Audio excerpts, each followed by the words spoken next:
بہت سارے لوگ بولتے ہیں نا کہ بھائی ایک ہمارا خاندانی پیشہ ہے، ہمارے باپ بھی مانگتے تھے، ہمارے دادا بھی مانگتے تھے، اب میں بھی مانگ رہا ہوں، جبکہ وہ جو ہے ہٹے کٹے لوگ ہوتے ہیں۔ تو ایسے لوگوں کو آپ جو ہے یہ حدیث سنا دیجیے، نصیحت کیجیے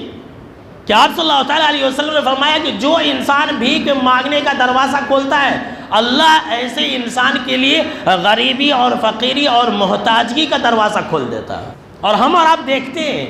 کہ جو بھیک مانگتا ہے ہمیشہ بھکاری رہتا ہے، اس کے پاس پیسے ہوں گے، اس کے پاس زمین اور جائیداد بھی ہوں گے،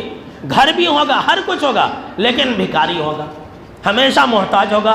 تو ہم کو اور آپ کو گالی نہیں دینا، نصیحت کرنی ہے، یاد رکھ لیجیے، وہ بھی نصیحت میٹھے انداز میں، یہ نہیں کہ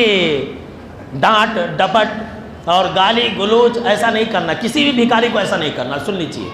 اگر وہ تندرست ہے، توانا ہے، ہٹا کٹا ہے، کمانے والا ہے، پھر بھی ہم اور آپ جو ہے کسی بھی بھکاری کو ڈانٹ ڈپٹ نہ کریں، اللہ نے اسے منع کیا ہے۔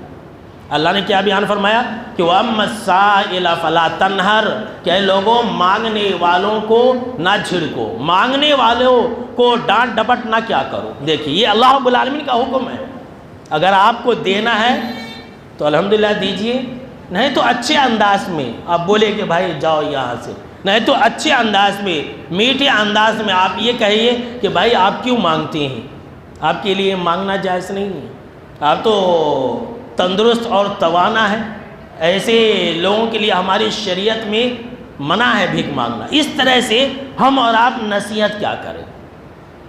یہ تو نصیحت کی بات ہو گئی کہ بھیک مانگنے کے رواج کو اگر ہم اور آپ ختم کرنا چاہتے ہیں اور مسلمانوں کو بھیک مانگنے سے روکنا چاہتے ہیں تو نصیحت کرتے رہا کریں۔